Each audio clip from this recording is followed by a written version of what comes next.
आदाब नाजरीन, अवाम टीम के अहम प्रोग्राम मुबाहिज़ में आपका खैर मकदम है। आज एक अहम मौजू पर हम गुफ्तगू के लिए यहाँ बैठे हैं और हमारे साथ हमारे स्टूडियो में निज़ामाबाद की चंद अहम चुनिंदा शख्सियतें हैं, जिनमें हैं जनाब मौलाना करीमुद्दीन कमाल साहब, जो मरूफ शख्सियत हैं और ईदगाह कमेटी मदीना के सदर हैं और साथ ही मिल्लत वेलफेयर सोसाइटी के भी सदर हैं। और दूसरे हमारे जनाब माजिद साहब हैं, ये हमारे माजिद खान साहब साबिक़ सदर ज़िला औक़ाफ़ भी हैं और कांग्रेस के सीनियर लीडर भी हैं, और मौजूदा जो मुहिम सादुल्लाह हुसैनी ITI के ताल्लुक़ से चल रहे हैं उसके मुहर्रिक भी हैं। और हमारे तीसरे हमारे जो साथी हैं हमारे जनाब मिर्ज़ा अफजल बेग साहब, जिनको जो अफजल तिजान के नाम से पहचाना जाता है, बहुत मारूफ शख्सियत है, मारूफ सामाजिक कारकुन है। हम इन तमाम का हमारे स्टूडियो में खैर मकदम करते हैं। तो नाज़रीन, आज जिस अहम मुद्दे पर हम गुफ्तगू करने जा रहे हैं वो है सैयद सादुल्लाह हुसैनी ITI। ये ITI 1981 में उस वक्त के हमारे रुकन कानून साज काउंसिल जनाब KM खान साहब की वजह से क़याम पजीर हुआ था। उस मौके पर वक्फ बोर्ड की महदूद आमदनी के बावजूद 2 ITI शुरू किए गए थे, जिनमें एक जहांगीरपीरा दरगाह शरीफ के नाम से जहांगीरपीरा ITI का क़याम महबूबनगर में अमल में लाया गया था। उसी तरह निज़ामाबाद की मारूफ दरगाह हज़रत सैयद सादुल्लाह हुसैनी रहमतुल्लाह अलैह के नाम से निज़ामाबाद में क़ायम किया गया था ITI, उसका नाम था सादुल्लाह हुसैनी ITI। बाज़ वजूहात की बिना पर 1988 में यह ITI बंद कर दिया गया था और उसके बाद से ये मामला लीतो लाल का शिकार हो गया था। अब इस मसले को लेकर हमारे सीनियर कांग्रेसी क़ायद व साबिक़ सदर ज़िला औक़ाफ़ माजिद खान साहब उठे हैं। तो हम इस सिलसिले में इस ITI की क्या ज़रूरत है, इसकी अहमियत क्या है, इसकी अफादियत क्या है, गुफ्तगू करेंगे हमारे यहाँ हमारे मेहमानों के साथ। तो मैं सबसे पहले सवाल करूँगा हमारे जनाब माजिद खान साहब से कि ये ITI जो गुज़िश्ता कई सालों से बनता, मेरे को जहाँ तक मुझे अंदाज़ा है कि ये गुज़िश्ता 30 सालों से बनता, इसकी अहिया के लिए आपने कोशिशों का आगाज़ किया है। ऐसा आपके दिमाग में ये तहरीक क्यों आई कि ITI को चालू होना चाहिए?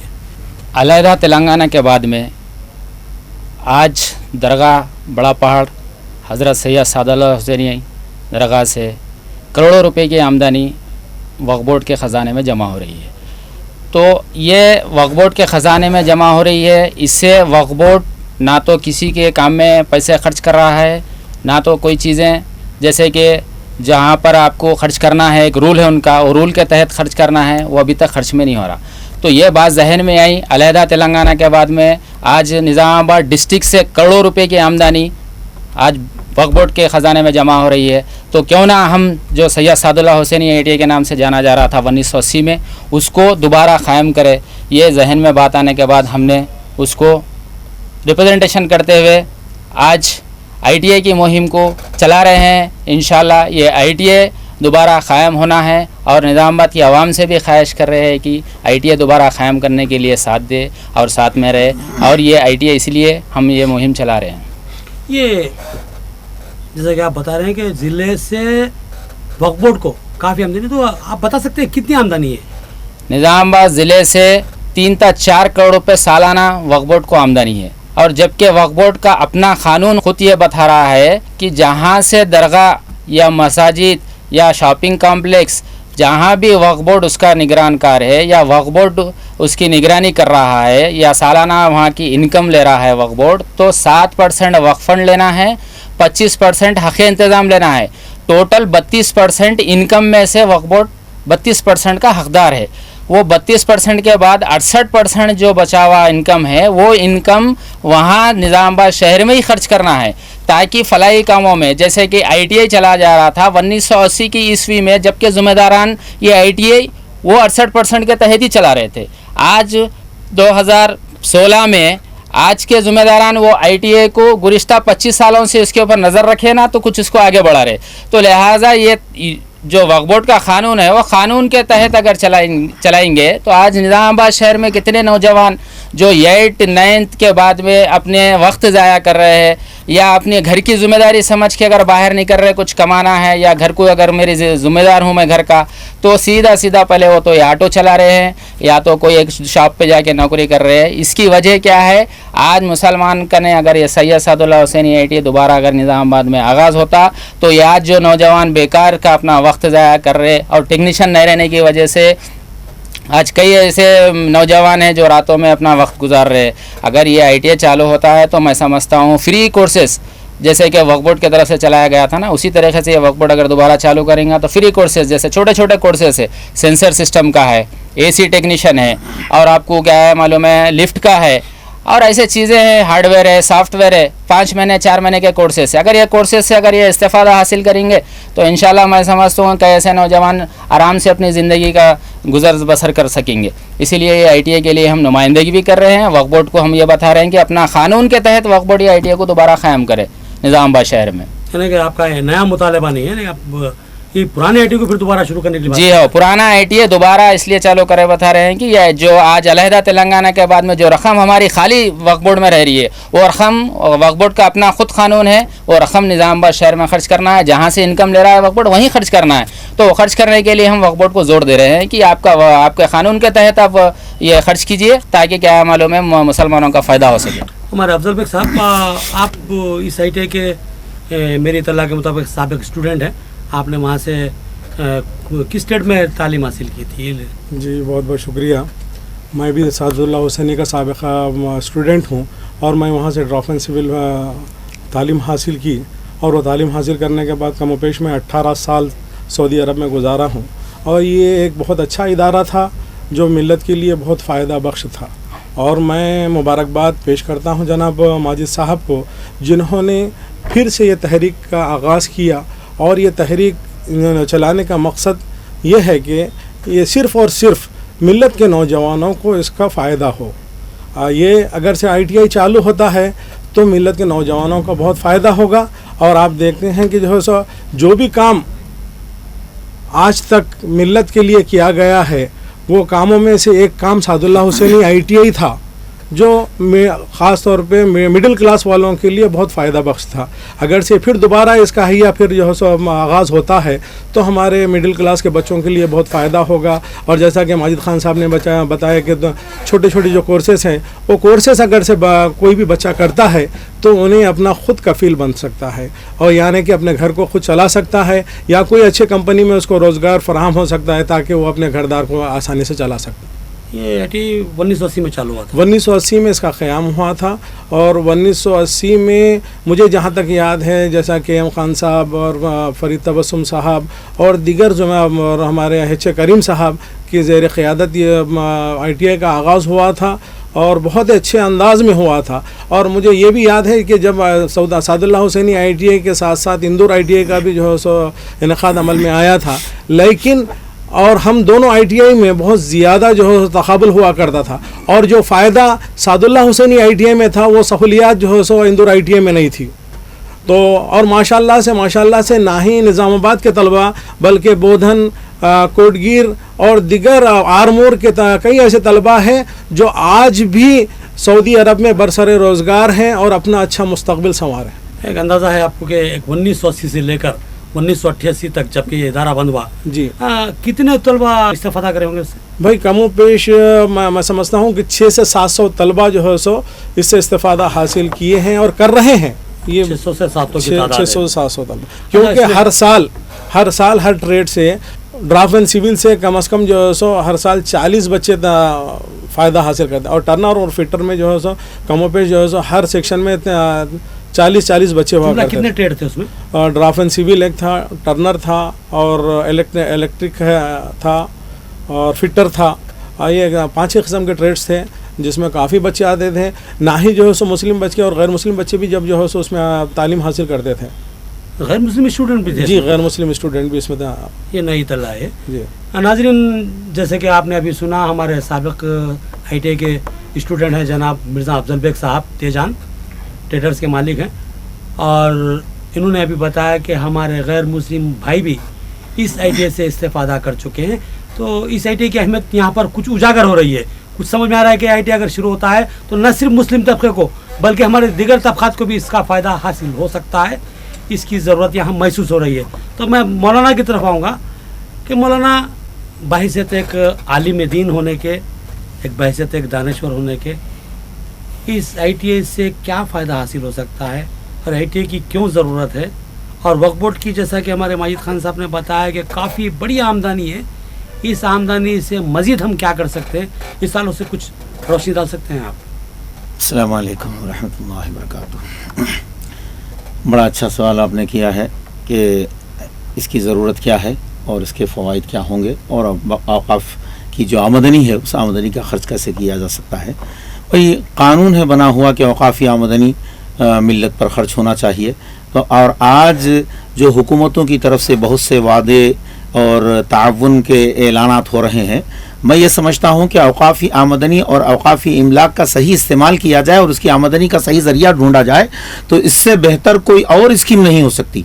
ना ही हुकूमत को कोई ताउन करने की ज़रूरत पड़ेगी, ना कोई स्कीमात के ऐलान करने की ज़रूरत पड़ेगी। सिर्फ आप औक़ाफ़ी जायदादों का तहफ़्फ़ुज़ करते हुए उसकी आमदनी का ज़रिया बनाएं और उसकी आमदनी को मिल्लत पर ख़र्च करें तो किसी और किस्म के ऐलान की मज़ीद ज़रूरत नहीं पड़ेगी। क्योंकि इतनी बेहतरीन यानी करोड़ों रुपए की आमदनी आपको सालाना हो सकती है, तो आपके एहसानात की क्या ज़रूरत है। आप अपनी जिम्मेदारी पूरी कीजिए, एहसान मत कीजिए, ये काम मुकम्मल हो जाएगा। और रहा ITI के शुरू करने से, ITI के शुरू करने से ये बेरोज़गारी और दूर होगी और बच्चों में जो तालीम से दूरी दिन ब दिन हो रही है, यानी कम उम्री में तो लोग तालीम से दूर हो रहे हैं, उसके बजाय एक टेक्निकल लाइन की तरफ आकर इंशाअल्लाह एक फ़नी तालीम हासिल करते हुए रोज़गार हासिल करेंगे, घर में एक आमदनी का ज़रिया होगा और शहर मुल्क में अपनी बेरोज़गारी कम होगी। और आज छोटी छोटी सनतों के लिए आज न जाने कितने जो है टेक्नीशियंस की ज़रूरत है। आज ये सारे टेक्नीशियंस इंडस्ट्रीज़ में आज लग सकते हैं। गवर्नमेंट की चूँकि पॉलिसी इंडस्ट्रीज़ की तरफ बढ़ रही है और इंडस्ट्रीज़ में टेक्नीशियंस की ज़रूरत है और वो सारे टेक्नीशियन इस इदारे के ज़रिए भी कुछ फराहम हो सकते हैं और मिल्लत का बहुत बड़ा काम होगा। यानी कि यहाँ पर हमको जो सो आपकी बात से सब समझ में आ रहा है कि यहाँ कोई इदारा कायम करने के लिए जी, यानी कि मुसलमानों के लिए या अक़लियतों के लिए या अक़लियतों और दलितों के लिए या फिर यानी तमाम तबक़ात के लिए अगर कोई इदारा वक्फ बोर्ड ही उसके ऊपर जो सो खर्च कर सकता है, हमको किसी दूसरे के खर्च की ज़रूरत नहीं है। यानी कि वक्फ बोर्ड को इतनी आमदनी है। मैं ये बताना चाह रहा हूँ, हमारे बुजुर्गों ने इतनी ज़मीनात, इतनी प्रॉपर्टीज़ वक्फ कर दी हैं मिल्लत के फ़ायदे के लिए।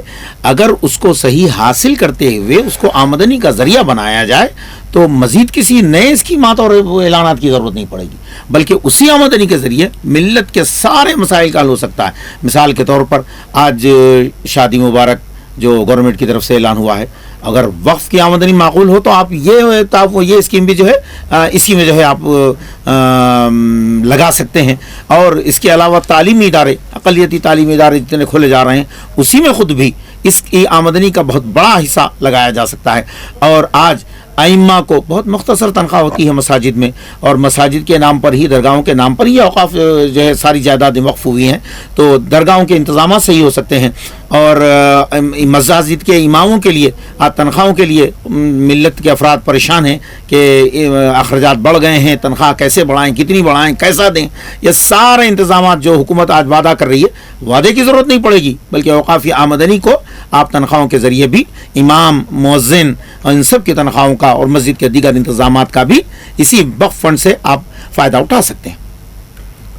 माजिद खान साहब, आप सफदर ज़िला औक़ाफ़ रह चुके हैं, क्या आप बता सकते हैं कि यहाँ पर औक़ाफ़ी कितनी जायदादें और कितनी इमलाकें हैं? निज़ामाबाद डिस्ट्रिक्ट में आशुर खाने के तहत, मस्जिद के तहत या ईदगाह के तहत या दरगाह के तहत मैं समझता हूँ निज़ामाबाद डिस्ट्रिक्ट में 5 से 6 हज़ार एकड़ ज़मीन निज़ामाबाद डिस्ट्रिक्ट में औक़ाफ़ की है। और वो औक़ाफ़ की ज़मीनों पर आज जितने भी हमारे बड़े बुज़ुर्ग वफ़ किए हैं, उनके मंशा ये था आने वाले दिनों में अगर मैं एक दरगाह के तहत 2 एकड़ ज़मीन दे रहा हूँ या 5 एकड़ ज़मीन दे रहा हूँ या मस्जिद के तहत दे रहा हूँ, आने वाले दिनों में इमाम मौज़न की तनख्वाह की ज़रूरत महसूस हो रही, तो अपनी जो कमाई है वो कमाई में से कुछ हिस्सा इमाम मौज़न के लिए निकाल दीजिए। और जहाँ पर मुतवल्ली निगरानकार है वहाँ से उन्होंने अपनी कमाई में से 7% वक्फ फंड वक्फ बोर्ड को बने। इस सिलसिले में ये मंशा दिमाग में रखते हुए वो लोग वफ़ करे थे। आज लेकिन वहाँ पर जो जिस तरीके से 5,000 एकड़ ज़मीन जो मैं बताया जा रहा हूँ, 5,000 से 6,000 एकड़ ज़मीन है, उस ज़मीन पर आज अगर वक्फ बोर्ड अलहदा तेलंगाना के बाद, जैसे कि TRS के मैनिफेस्टो में बताया गया कि औकाफ़ी जायदादों का सर्वे करवाया जाएगा, आज तक अमल नहीं हो रहा। औकाफ को कमिश्नरेट बनाया जाएगा, जुडिशल पावर दिया जाएगा, आज तक अमल नहीं हो रहा। 12% तहफ़्फ़ुज़ात का वादा किया, आज तक अमल नहीं हो रहा। लिहाजा मैं TRS के ज़िम्मेदारान से ये कहता हूँ कि आप अपने मैनिफेस्टो को याद दिलाएं और अपने लोगों को अमल करवाने की कोशिश करें, ताकि मुस्लिम का फ़ायदा हो, मिल्लत का फ़ायदा हो। आज हमारे पास में आज इतनी करोड़ों रुपए की मिल्कियत पड़ी हुई है, जिसके लिए क्या है मालूम है, सर्वे नहीं होने की वजह से कहाँ किसकी ज़मीन किसको अटैच है नहीं मालूम है। जैसे कि आज अगर कोई दरगाह की तहत ज़मीन है तो आज नौजवानों को ये मालूम है दरगाह के बाजुक सराउंडिंग एरियाज दरगाह की ज़मीन है, नहीं बल्कि उसके साथ अटैच प्रॉपर्टी उससे 5 किलोमीटर दूर भी हो सकती, जबकि बड़े बुजुर्ग लोग जो दिए हैं उससे और भी दूर थी। तो उसके अटैच रिकॉर्ड जो आज वक्फ बोर्ड में है, तो मैं हुकूमत से ये कहना चाह रहा हूँ अलहदा तेलंगाना के बाद पहले जल्द से जल्द पहले सर्वे करवाए, ताकि आज जो मुसलमान आज क्या है मालूम परेशान हाल है, गरीब गुरबा कारोबार से परेशान है, 12% नहीं मिलने के बाद में आज ऐसे क्या है मालूम है नौजवान परेशान हो रहे, जिसकी वजह से स्कॉलरशिप भी बंद है, सारी चीज़ें हैं। वक्फ बोर्ड एक ऐसा इदारा है जिसमें वक्फ बोर्ड में यह बताया गया है कि 1955 में वक्फ बोर्ड को इंट्रोडक्शन किया गया है। 1955 में जब इंट्रोडक्शन हुआ उस टाइम पे वक्फ बोर्ड में सारे एक्ट्स बताए, वो 1995 एक्ट है, 54 है, 55 है। ये एक्ट के तहत ये बताया गया है जहाँ पर भी वक्फ की जायदादें हैं, जहाँ पर मुतवली निगरानकार है, मुतवली निगरानकार है तो वो सिर्फ 7% वक्फ फंड दे। अगर वक्फ बोर्ड निगरानकार है तो वक्फ बोर्ड वहाँ से 32% की आमदनी ले, 68% वहीं खर्च कर। तो ये जो हो रहा है ये कमिश्नरेट अगर हो जाता है तो मैं समझता हूँ बल्कि तेलंगाना के पूरे 10 ज़िलों में आज मुसलमान को नौकरी के लिए परेशान होने की ज़रूरत नहीं रहेंगी, अगर कोई कारोबार करने के लिए ज़रूरत नहीं रहेंगी। जैसे कि क़ानून के तहत अगर वक्फ बोर्ड के पास आप अपनी एक दरख्वास्त लेकर जाएंगे, दरख्वास्त ले आके ये बताएंगे कि मेरी गरीब लड़की की शादी है, तो बिल्कुल वक्फ बोर्ड को वहाँ पर पैसे देना है, उनका अपना खुद का कानून है। अगर आप जाके वहाँ बोलेंगे मेरी तबीयत ठीक नहीं है, मुझे इलाज ज़ेरे इलाज हूँ मैं और मुझे दवाखाने के पैसे चाहिए, बिल्कुल वक्फ बोर्ड इलाज के लिए पैसे देंगे।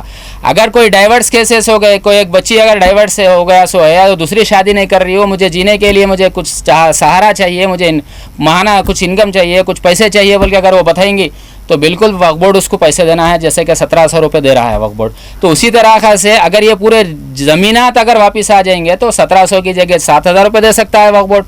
और ये जो कानून है, ये कानून के तहत अगर वक्फ बोर्ड अगर उसको अमल करेंगे तो जितने ये मैं बता रहा हूँ ये सारे चीज़ें आज निज़ामाबाद डिस्ट्रिक्ट ने बल्कि तेलंगाना स्टेट में सबके बीच में पैसे खर्च होंगे। आज निज़ामाबाद शहर से एक मिसाल बता रहा हूँ मैं आपको, कमाल शाह बियाबानी की दरगाह, जिसके लिए क्या है मालूम निज़ामाबाद की आवाम को मैं मुबारकबाद देता हूं जिन्होंने मुझे साथ दिया था। आज उसकी इनकम सालाना 25 लाख से 30 लाख रुपए वक्फ बोर्ड के ख़जाने में जमा हो रही है।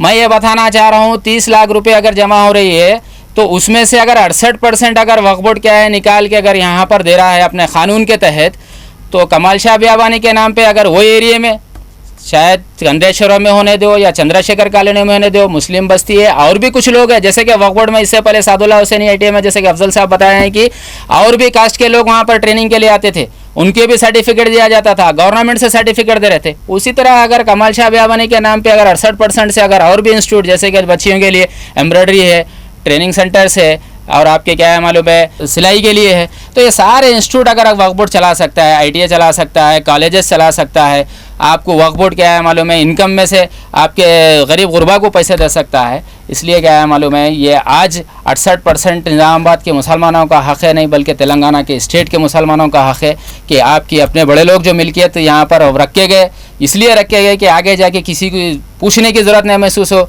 इमाम की ज़रूरत, इमाम की तनख्वाह की ज़रूरत के लिए बाहर जाके चंदा करने की ज़रूरत नहीं हो। ये जो आमद ज़मीन है उसकी आमदनी में से हिस्सा मस्जिद को लगाना है, रमज़ान के लिए, ईद बारात के लिए इमाम को देना है, मौज़न को देना है। इसलिए हमारे लोग उस मंशे के तहत ये वफ़ करे थे। आज उस पर अमल नहीं हो रहा है, लिहाजा ये हम तेलंगाना हुकूमत से भी डिमांड कर रहे हैं और वक्फ बोर्ड के जानिब वक्फ बोर्ड से भी डिमांड कर रहे हैं, इसके ऊपर अमल करें। आप अपने वक्फ एक्ट के तहत और अपने क़ानून के तहत अगर अमल करते हैं तो निज़ामाबाद के नहीं बल्कि तेलंगाना के मुसलमानों का बहुत बड़ा मुस्तकबिल सुधर जाएगा।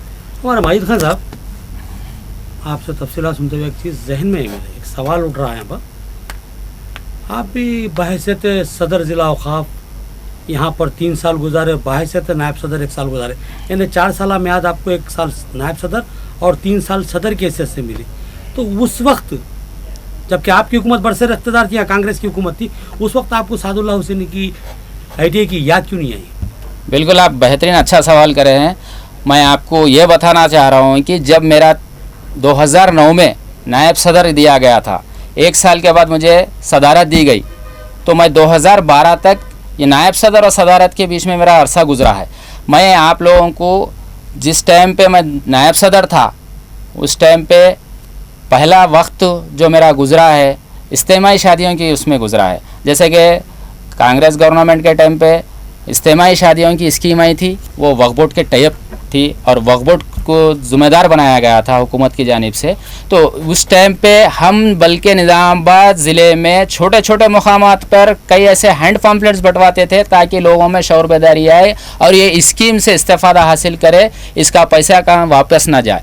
तो वो उस वक्त उस अरसे में मैं निज़ामाबाद शहर में 65 शादियाँ करवाया हूँ, जिससे क्या है चीफ मिनिस्टर राजशेखर रेड्डी साहब ने निज़ामाबाद रामंजलू कलेक्टर साहब को मुबारकबाद दी थी कि निज़ामाबाद शहर फर्स्ट है, आपके पास ज़्यादा शादियाँ हुए।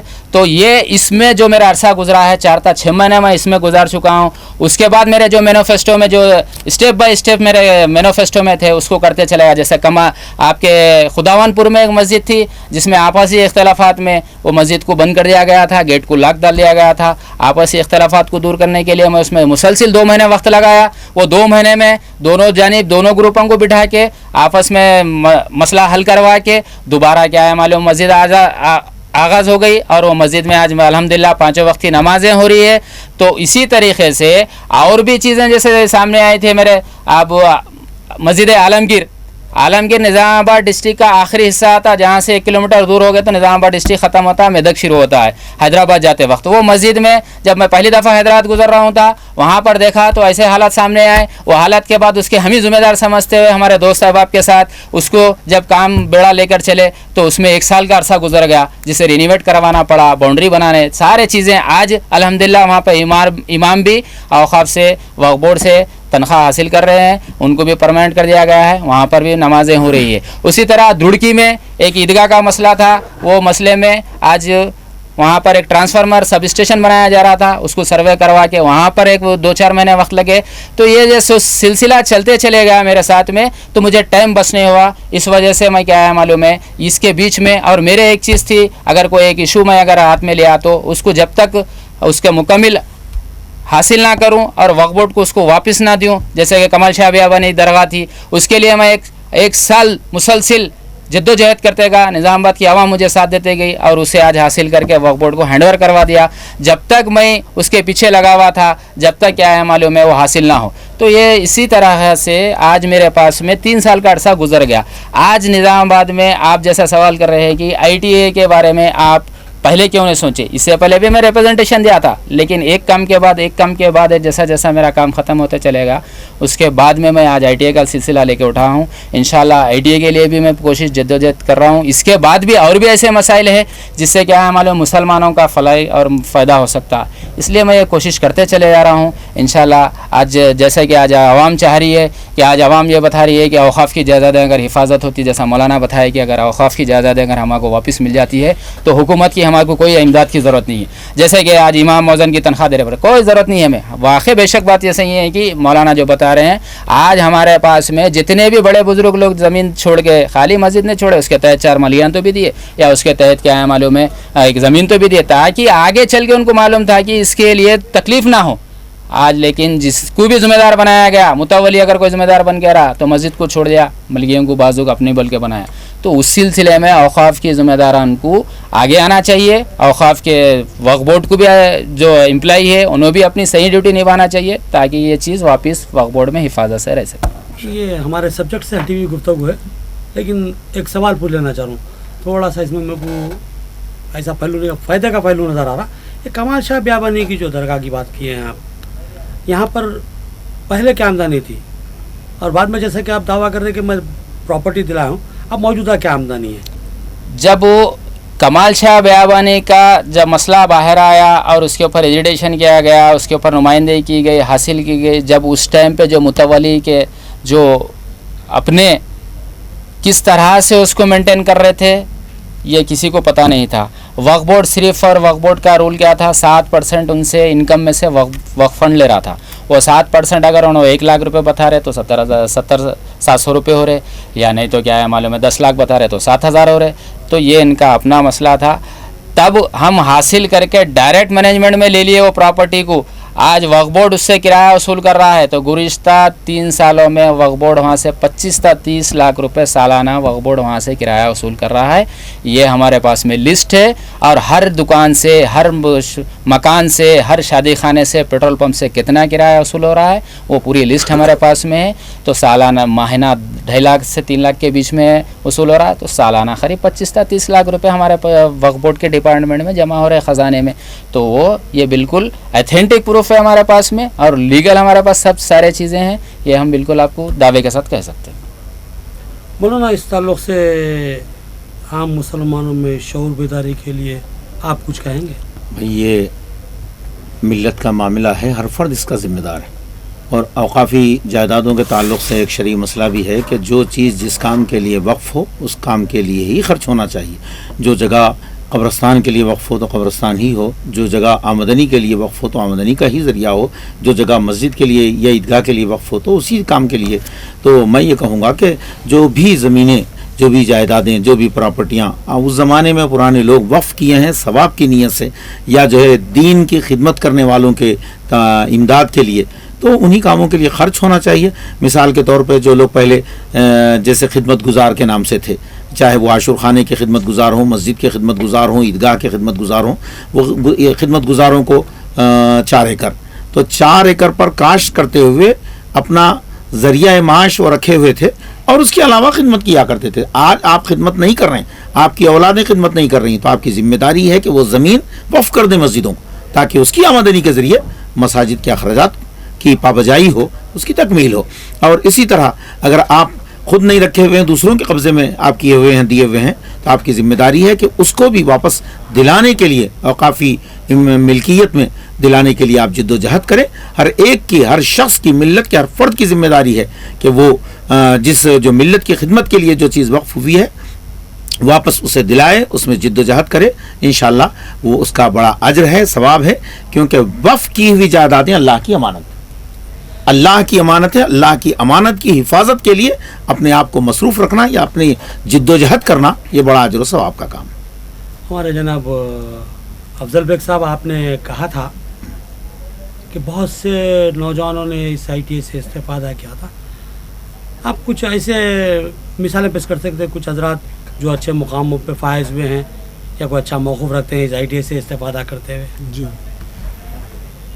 बहुत अच्छा सवाल है। जिसमें मेरे एक दोस्त हैं सैयद मखसूद साहब, वो आज इलेक्ट्रिसिटी डिपार्टमेंट में जो है सो फोरमैन हैं, और एजाज़ अहमद कोटगिर से ताल्लुक़ रखते हैं, वो सऊदी अरब में इंजीनियर हैं। इरशाद अहमद वो उनके भाई है, वो भी इंजीनियर है। सादात साहब वो भी जो है सऊदी अरब में बरसर रोज़गार हैं। और जाकिर साहब जो आज निज़ामाबाद में गवर्नमेंट टीचर हैं। और नईम साहब वो भी अपने यहाँ पर कारोबार कर रहे हैं। ऐसे कई लोग हैं जो इससे इस्तिफ़ादा हासिल किए और माशाल्लाह आज बेहतर ज़िंदगी गुजार रहे हैं। और इंशाअल्लाह ये जैसा कि मौलाना ने कहा कि मिल्लत का मसला है, और ये चीज़ें ये हम सब की ज़िम्मेदारी है। जैसा कि नबी करीम सल्लल्लाहु अलैहि वसल्लम ने फरमाया कुंतुम खैर उम्मती उखरिजत लिन्नास, तो हम ही वो खैर वाली उम्मत हैं।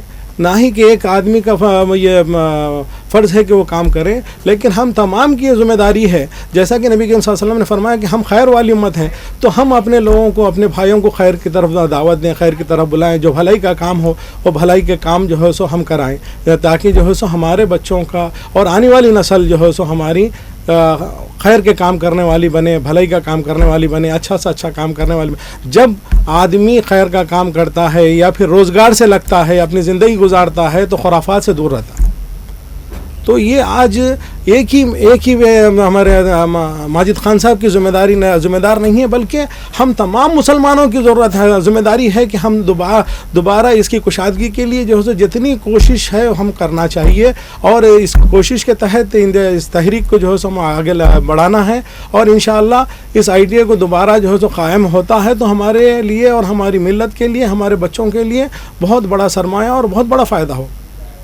चलिए, बातचीत के दौरान ये बात वजाहत के साथ सामने आ रही है कि ITA का अगर क़याम होता है तो ये बामकसद है और उम्मत मुस्लिमा ही नहीं बल्कि दीगर तबक़ात के लिए भी फ़ायदेमंद है। इसका आया अमल में लाना ज़रूरी है। लेकिन यहाँ जब हम किसी इदारे के क़याम के लिए बात करते हैं तो सबसे बड़ा मसला पैदा होता है जगह। कई स्कीमात हैं जहाँ हमने इस बात पर गौर किया है कि जो इदारा क़ायम करना है, कोई स्कूल कॉलेज क़ायम करना है या कुछ और जो हमारे कहते फलाही इदारा कायम करना है, तो वहाँ सबसे पहले ये सवाल होता है कि आपके पास कोई प्रॉपर्टी है या जायदाद है या जो है सो कोई ज़मीन है जहाँ इमारत तामीर की जाए। तो मेरा यही सवाल है, क्या सादुल्लाह हुसैनी ITA का अहिया अमल में आता है और उसका क़याम अमल में लाना है, तो ऐसी कोई जहन में जगह है आपके, कोई ऐसा मुकाम है जो इसके लिए मौजू हो? जनाब माजिद खान साहब। जगह तो औक़ाफ़ की जायदादें निज़ामाबाद में बहुत सारी है। जैसे कि मैं बताया था कि आपको 1200 से 1500 एकड़ ज़मीन शहर में है, लेकिन आज मुझे बेहतरीन जगह वो नज़र आ रही है जिसके लिए ITA के लिए मुनासिब है।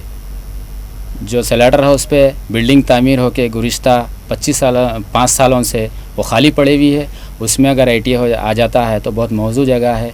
आज पूरे मुसलमानों की बस्ती के बीच में जगह है वो, और लोग को, नौजवान बच्चों को सीखने के लिए, लड़के और लड़कियों के लिए बहुत सहूलतें होती है। तो लिहाजा मैं भी ये चाह रहा हूँ कि वक्फ बोर्ड से भी डिमांड कर रहा हूँ कि बिल्डिंग के लिए प्रॉब्लम नहीं है, बिल्डिंग निज़ामाबाद में रेडी है, मैं आपको टोकूंगा, तैयार है। एक मिनट टोकूंगा मैं आपको। यहाँ अभी हालिया चंद दिनों में यहाँ पर भी जो सो गर्ल्स सिटी है, तो 6 साल से चल रहा मामला ये गर्ल्स जो सो जूनियर कॉलेज के क़याम के लिए यहाँ मसला चल रहा है। इस साल लोग से कुछ नौजवान जो है सो मसले को लेके उठे हैं, या साहिब के नौजवान भी उठे हैं कि जो सो गर्ल्स जूनियर कॉलेज का यहाँ क़याम अमल में लाया जाए, और उसी मकसद के लिए इमारत तामीर हुई थी। उस टाइम पे तामीर हुई थी, गुज़िश्ता 6 साल का अरसा गुजर गया। 6 साल के बाद में आज अगर कोई एक SI के तहत अगर ये उसको रिप्रेजेंटेशन किया जाता है गर्ल्स कॉलेज के लिए तो करते हैं उन लोग भी, लेकिन मुझे वो मौजू लग रही है ज़मीन, और वो जगह अच्छी लग रही है, मुस्लिम बस्ती में है, इसलिए मैं वहाँ पर ITA लाने की कोशिश कर रहा हूँ। और अगर ITA वहाँ पर आ जाता है तो बेहतरीन लोगों को आसानी हो जाती है आने जाने के लिए और सीखने के लिए। माइनॉरिटी एरिया का सेंटर पॉइंट है वो, और जिसके लिए तामीर हो किसी ना किसी फलाई काम के लिए या किसी एजुकेशन के लिए होंगी, तो ये भी एक बेहतरीन ट्रेनिंग सेंटर खुल सकता है। इसमें दुराई क्या है, अगर आ जाता है तो अच्छी बात है वहाँ पर। खैर, मैं आपके मौक़िफ़ की हिमायत में तो मुखालिफ भी नहीं करूँगा, क्योंकि आप एक अच्छी बात रख रहे हैं, लेकिन यहाँ इस बात को आप जहन में रखना चाहिए कि वो अराज़ी आपके वक्फ बोर्ड की मिल्कियत नहीं है। आज वो अराज़ी वक्फ बोर्ड की मिल्कियत नहीं है, गवर्नमेंट की मिल्कियत है। कोई डिपार्टमेंट से बिल्डिंग नहीं तामीर हुई सो, वो कांग्रेस गवर्नमेंट के टाइम पे DC निवास साहब जब निज़ाम PCC थे उस टाइम पे वो बिल्डिंग अपने फंड से तामीर करवाए से। आज भी कोई गवर्नमेंट को टाइप नहीं हुई, कोई डिपार्टमेंट के हैंडवर नहीं है बिल्डिंग, वो आज गवर्नमेंट की ज़मीन पे है, वो खाली है। मुस्लिम बच्चों के लिए काम में आ सकती बोल के उनका नीयत थी, उनका जहन था, उस टाइम पे बनाए थे। आज हो सकता है हमारे मुसलमानों के बीच में वो काम में आ सकती है, अगर ITA आ जाता है तो हम बहुत बेहतरीन तरीके से चला सकते हैं बिल्डिंग। चलिए, आपका मौक़िफ़ है, और हम तो ये चाहते हैं कि आप जिस मकसद से तहरीक को लेके उठे हैं वो आपकी तहरीक कामयाब हो और सादुल्लाह हुसैनी ITA का अहिया अमल में आए। तो मनाज़रीन, सादुल्लाह हुसैनी ITA 1980 में कायम किया गया था, 1988 में बंद कर दिया गया। मैं और एक सवाल हमारे माजिद खान साहब से ही करूँगा कि इस ITA की कुछ इमलाक थी, कुछ सामान था, ये सामान बाकी है?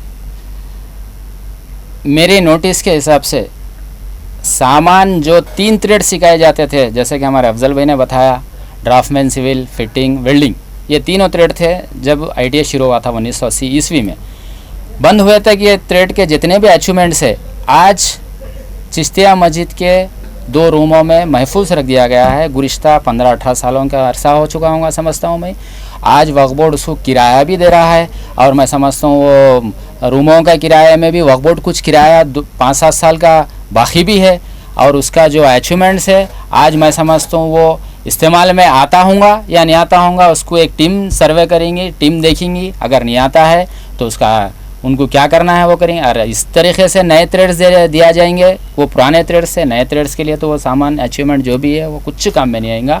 इसलिए कि आज नए नए टेक्नोलॉजी से आगे से आज ड्राफ्टमैन सिविल के लिए बच्चा आगे नहीं आएगा। आज बच्चा आगे आएगा तो या तो क्या है लिफ्ट मैकेनिक के लिए आएगा, या तो एसी टेक्नीशियन के लिए आएगा, या तो क्या है मालूम है सेंसर सिस्टम के लिए आएगा, या तो हार्डवेयर या तो सॉफ्टवेयर। ऐसे बहुत से कोर्सेस है जो छोटे छोटे कोर्सेस 5 महीने में 6 महीने में बच्चा सीख के एक सर्टिफिकेट के तहत बाहर आएगा। वो डिप्लोमा सर्टिफिकेट लेकर अगर बाहर जाएगा तो उस चीज़ से क्या है मालूम है आसान से उसको नौकरी मिल पाएंगी। आसान से वो बाहर जाएगा तो एक टेक्नीशियन की हैसियत से जाएगा तो वो टेक्नीशियन के तहत जाके रुबाब से मैं ये 100 मैं ये हूँ और मुझे ये काम आता है बोले तो आपको बिठा के इज़्ज़त दी जाएंगी।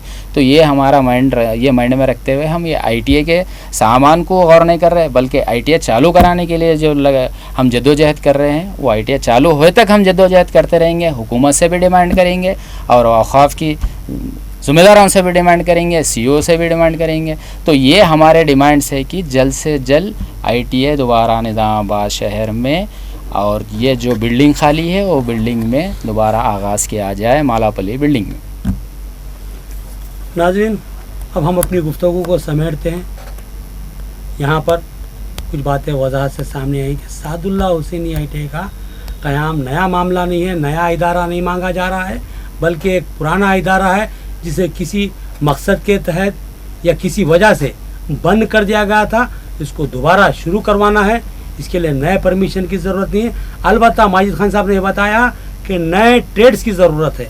यहाँ पर जदीद और असरी जो ट्रेड की ज़रूरत, जो ट्रेड चलते थे साबिक़ दौर के हिसाब से मुनासिब थे, लेकिन मौजूदा दौर में भी वो चल सकते हैं। लेकिन उन्होंने ये कहा कि मज़ीद जो है सो नए जो सो असरी फ़नून को जो सो सिखाने की ज़रूरत है।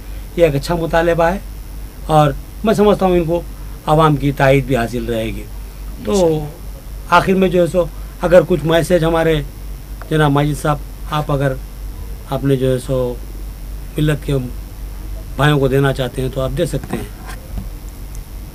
मैं निज़ामाबाद के सभी आलिम दीन, नौजवान तबक़ा और कई ऐसे वेलफेयर एक्टिविटीज़ करने वाले ग्रुप्स, SIO के ग्रुप्स, जितने भी यहाँ पर निज़ामाबाद में कमेटीज़ है, ग्रुप्स है, ये सारे लोगों से मैं यही कहना चाह रहा हूँ कि अगर कोई फलाही काम में जो कौम का फ़ायदा हो सकता है उसे कामों के बीच में या माजिद खानिच अगर आगे आ रहे हैं, आपको अगर मेरे से नाराज़गी है, मेरे से आप अगर क्या है मालूम काम करना नहीं चाह रहे, या तो मैं पीछे हो सकता हूँ और कोई सामने आइए। वफ़ एक्ट के तहत या क़ानून के तहत जो भी कुछ मुझे मालूम है मैं आपको मशवरा दे सकता हूँ। ये काम करना है हमको और निज़ामाबाद की आवाम के बीच में ये सारी चीज़ें हमको लाके ज़रूरत है और इस ज़रूरत को हमको पूरी करना है। तो मैं ख्वाहिश करता हूँ कि निज़ामाबाद के पूरे नौजवानों से, आलिम दीन से कि आप लोग भी आइए, आप लोग सरपरस्त की हैसियत से आइए आलिम दीन, और नौजवान हमारे साथ अगर जुड़ के अगर काम करते हैं तो मैं समझता हूँ हुकूमत के ऊपर भी प्रेशर बिल्डअप होता है और औक़ाफ़ के ऊपर भी प्रेशर बिल्डअप होता है। तो मेरी ये ख्वाहिश है कि सब मिल के अगर ये काम को आगे लेके जाएंगे तो बहुत जल्द से जल्द इंशाल्लाह हम इसमें कामयाब होंगे और इंशाल्लाह हम कामयाबी की दुआ करते हैं, कामयाब हो और ITA चालू हो जाए और औक़ाफ़ की जायदादें वापस मुसलमानों की जितनी भी आज इंक्रोचमेंट हो की है और जितनी बचे भी है उसको सर्वे करवा के हुकूमत जल्द से जल्द हमारे क्या है मालूम है वक्फ बोर्ड डिपार्टमेंट को हैंडओवर कर दे, ताकि उससे जो फ़ायदा हो रहा है जैसे हम 68% मांग रहे और हम मांग सकते हैं 68% और हमारे अदर डिस्ट्रिक्टों में भी दिला सकते हैं, जिससे आज मुसलमानों को हर चीज़ का फ़ायदा हो सकता है। लिहाजा ये बोलते हुए मैं इजाज़त लेता हूँ। खुदा हाफ़िज़। नाज़रीन, अब हमारे मुबाहिस को हम यहाँ समेट लेते हैं, बात ख़त्म करते हैं। हम एक बार हमारे मेहमानों से इज़हार तशक्कुर करते हैं कि उन्होंने यहाँ आया और एक अहम मसले पे हमारे साथ गुफ्तगू की। हमारी नेक तमन्नाएं इनके साथ हैं। अल्लाह हाफ़िज़। और मैं एक बात कहना ये चाह रहा हूँ, आवाम TV का भी हम तहे दिल से शुक्रिया अदा करते हैं जो आज हमें यहाँ पर बुलाया गया है और ये मैसेज भिजाया जा रहा है कि आज आवाम के बीच में ये सारे चीज़ें भिजा रहे हैं। तो आवाम TV का और हमारे नईम साहब का और जो भी ज़िम्मेदार है आज सब कैमरामैन, एडिटर, रिपोर्टर सभी का तहे दिल से शुक्रिया अदा करते हैं। खुदा हाफ़िज़।